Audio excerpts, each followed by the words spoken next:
Hello, this is Daryl here, sending love as always. Thank you for tuning in. I just want to say if you like this interview, you can check our website for companion workbooks, action guides, tools, checklists, templates, and show notes with links for everything mentioned on the call. Just visit bestbusinesscoach.ca. That's best, B-E-S-T, businesscoach.ca. Enjoy. Hey everybody, thank you for joining us. My name is Daryl Urbanski, your host as always. Today we are joined by returning guest, Dennis Yu. And Dennis is an internationally recognized lecturer in digital marketing. He's spoken over 730 times in 17 countries across 5 continents.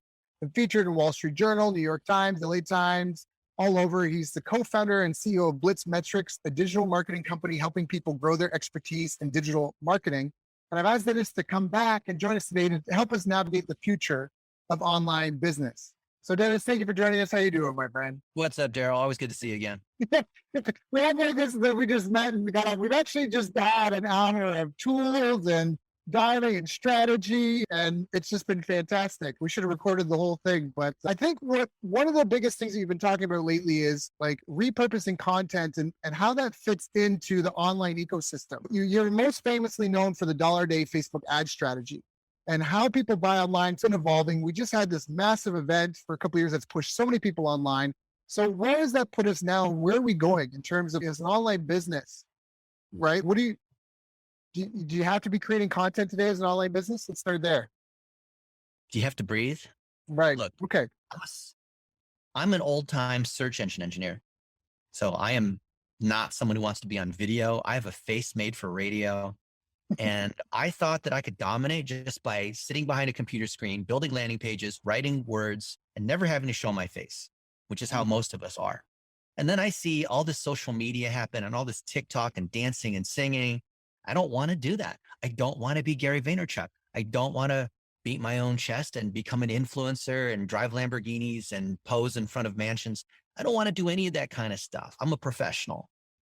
And I have a business, and I just feel like a lot of that stuff is not really cool and it's douchey and it's make money online stuff. So the answer to this, I think, is something that you and I and everyone else will be able to breathe a sigh of relief.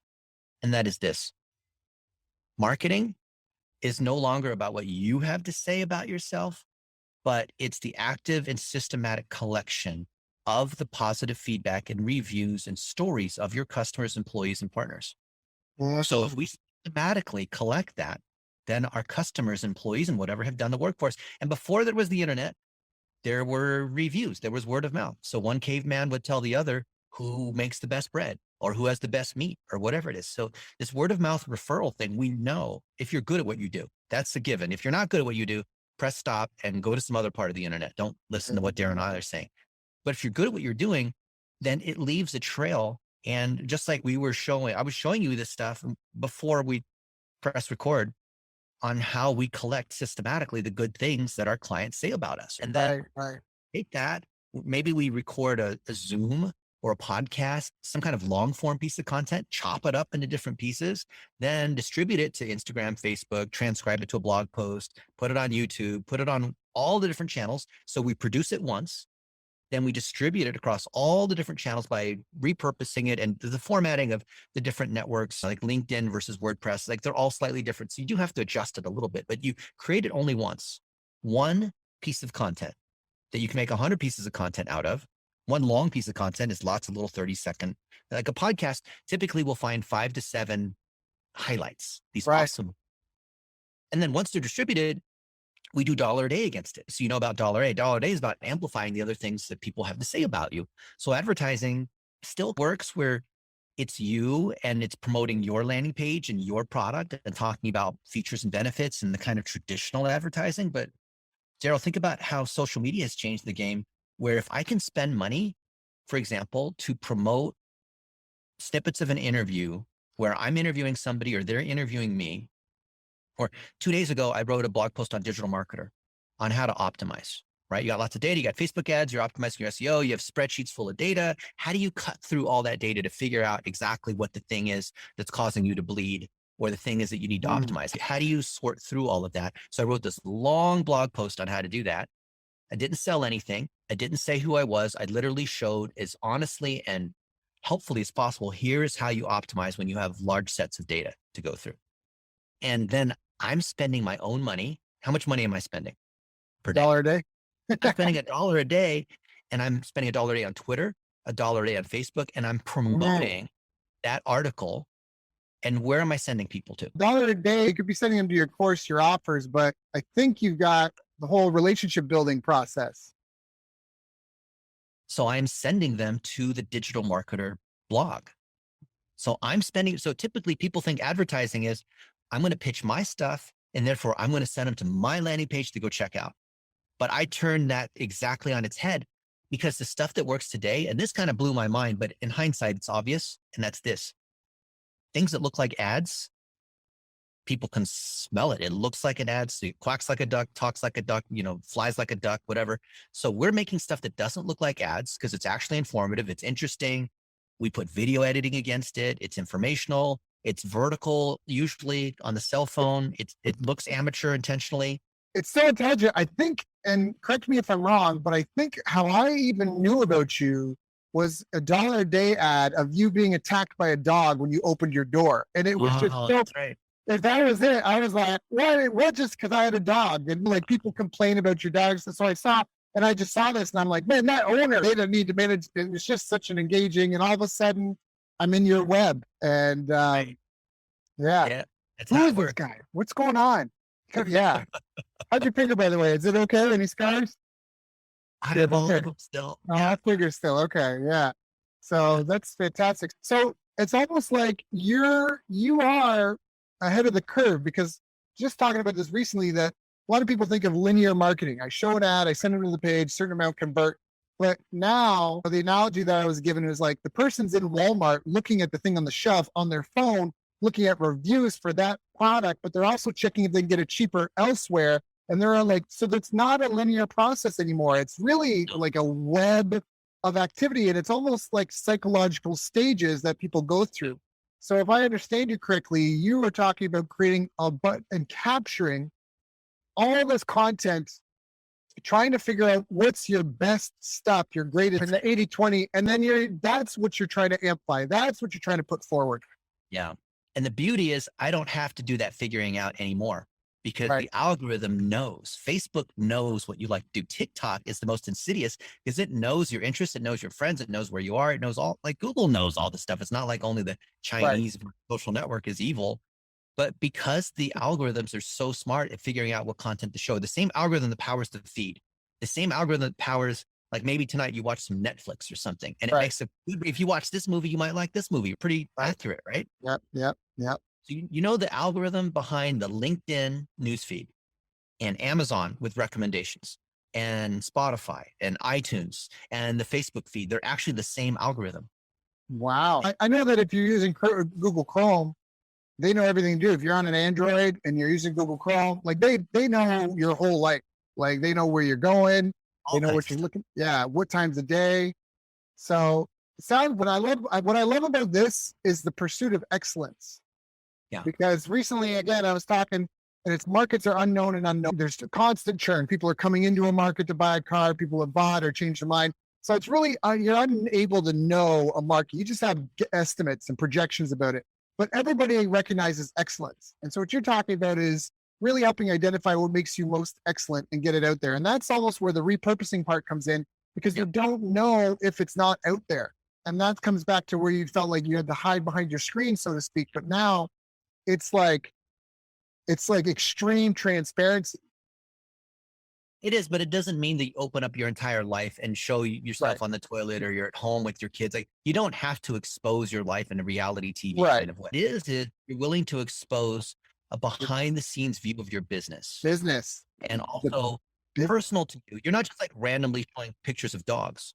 You're showing why you started your business, why you care for your people, why you do certain things. And so when you tell stories, specific stories, certain moments in time, then people don't feel like they're being sold to, because they subconsciously understand why the moral of the story, right? Which then is why people buy from you, because they believe in the bigger picture of what happened in that. Does the optimization, when you put it out there, the algorithm, I might make 10 1-minute videos out of a 30-minute podcast.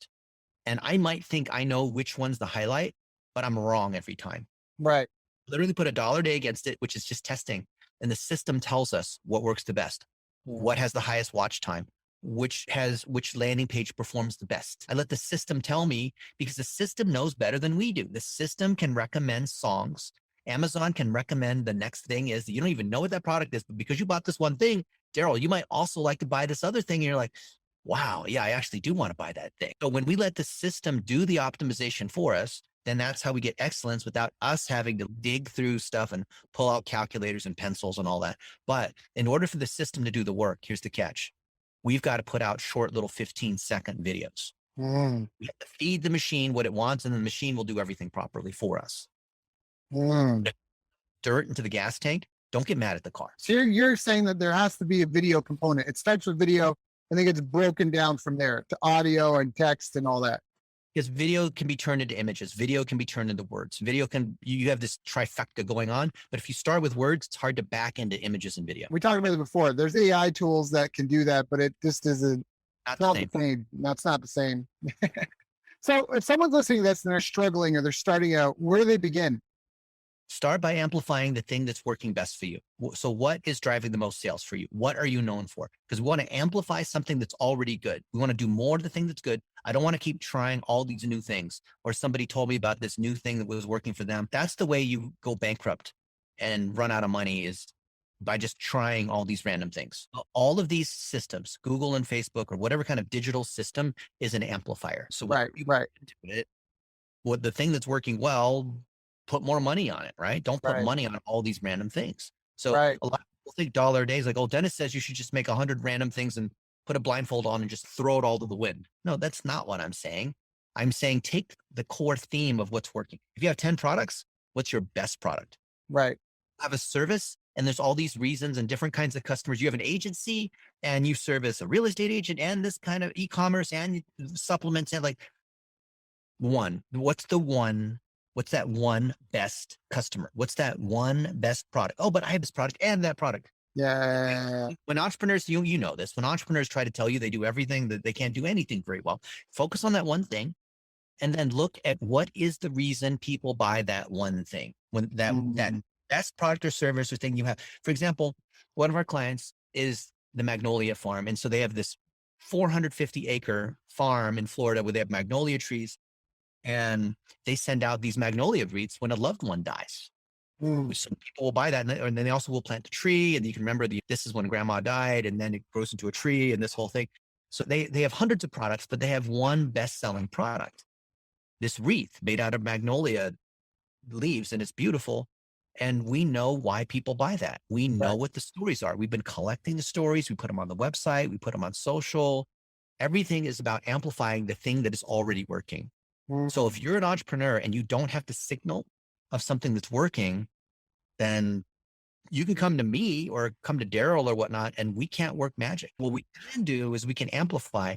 So when we see entrepreneurs that are, say, doing more than $5 million a year, and they have some kind of product that's or service that's working well, and they can collect video feedback from those customers talking about the product, not in a testimonial like way, but in a real story, meaningful kind of way with their cell phone.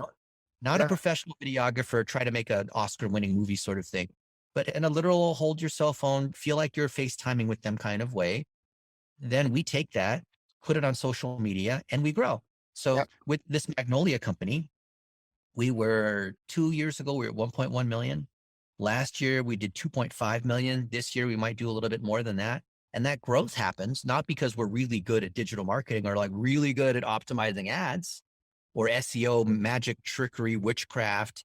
No, it's that we saw what is the best thing that's working in the company and how do we get more out of that? So ultimately, it's a business strategy issue. So if your business strategy is right, then anybody who's reasonably competent with Google ads and Facebook ads can amplify the thing that's working. I love that. Solve one thing really well for your target market. Don't, what other people, you said this before, we say record, what other people say about you is more important than what you say about yourself. So collect that and then amplify that. And one of the things which stuck out to me when I first got into your $1 a day strategy stuff was that the willingness to spend money for multiple steps in the relationship building. So it's not just add to buy now. And so many people think that way. It was like add to get them to know about you, to then get them to consider you and understand you better, to then choose you. And the overall price is low. They're just trying to hammer that one thing through and shove it down their throat. And that's the part, yeah. On quality score. Yeah. You will get penalized in the advertising systems when you have low click-through rate, high negative feedback, because they don't want to create a bad experience, because then people leave. Imagine if you wanted to get married, which is basically a conversion, and you just went up to any sort of random woman at the bar or at the park or the library, and you tried different lines to try to get them to marry you. Yeah. That's what people are doing. And they're wondering, they're blaming the system, but really getting to know them and getting to know their name and a first kiss and multiple dates until eventually you figure out that you're going to propose. The cost of those little steps along the way, the total sum of those little steps is actually less than if you try to go straight for a conversion. Yeah. It will penalize. The newsfeed will penalize you. The newsfeed, the algorithm can tell, right? The algorithm's super smart. The algorithm knows when someone's willing to buy. It's absolutely scary. What was I going to say? I was trying to think about what I was going to say, but we're not listening to you. But I think that what you were saying there is really important, because you have to understand that where you're advertising, one of the things that they've done is they've created a place that people like hanging out and want to be. So they're giving you a pass to go in and hold up your sandwich board in front of these people. But if it's offensive, they don't want you there. And like you said, they'll penalize you. So learning how to tactfully step into that is super important. And I think that is incredibly valuable. I forget what I was going to say about the risk, but that's it. So if someone's already getting started, what you'd said is so powerful. Do what's working well, start documenting and recording it and stories from your customers, start amplifying that. Oh, you had also talked about that if you don't have that, we can't help you. That's core of building a business, right? Yeah. And that's the core, that you really need to know what is the problem that you solve. All the company is a group of people who solve the problem for another group of people. And they do that with a product or service. And so if you don't have that product market fit, it doesn't mean the demographics are wrong. It means that you're not solving that problem yet. There's a lot of different types of people that have a problem. And then that's where you choose which people do I want. That's where you choose your demographics, so to speak. But the problem you got to figure out and learn how to do it. Amen. Amen to that. Now I've got 101 things I want to ask you, but I know that we've already talked so much today. So I just want to wrap up and just say, like, you've got so much content out there. You've done so much. People can Google you and find you're so good at this multi-step thing. Yeah. What are some of the habits that you feel have served you best in your career, looking back? If someone was to take a look at what they're doing, is it producing content all the time? Is it making partnerships? Is it 2 or 3 things?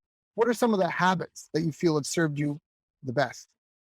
I'll tell you one thing that's going to appear so simple, but people don't do. And that is starting with gratitude. I have been so fortunate. I had the CEO of American Airlines as a mentor. I got to argue with Mark Zuckerberg on TV in front of 3.5 million people on CNN. Really? That's cool. I have all sorts of things, and I get to hang out with really cool friends. Like one of my friends, he's a physiologist, and he created this oxygen water, this water that has oxygen in it, which is really amazing. And I've studied this more than digital marketing. And I get to hang out with him and travel the world. And I've met the Queen in Malaysia. I'm going to Dubai, I think, in a couple of weeks, and I'm going to meet the Crown Prince. And I've met heads of state and other sorts of people, billionaires and whatnot. Not like having $1 billion is like a big thing, but I'm super grateful for all these opportunities that I get. And when I start with gratitude and then I say thank you. So maybe, Daryl, you have a morning routine. Mm-hmm.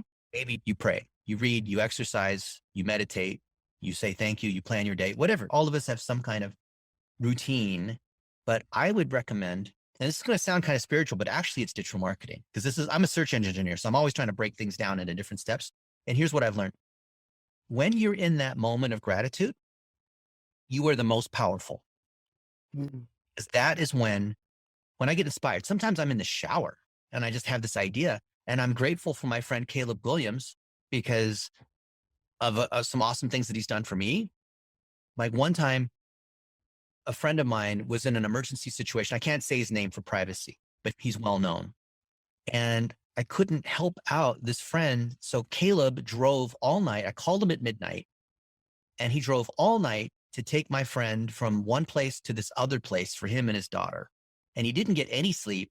And then he had a whole day of meetings the next day. So he did all of that for me as a favor. And I was so grateful that this entrepreneur dropped everything in his schedule to handle this one thing for me. And because of that moment of gratitude, because I felt it at that moment, this is part two. At that moment, I pulled out my cell phone and I made a video saying, Caleb, thank you so much. I am so grateful for you so much. I am so grateful for you so much. I am so grateful for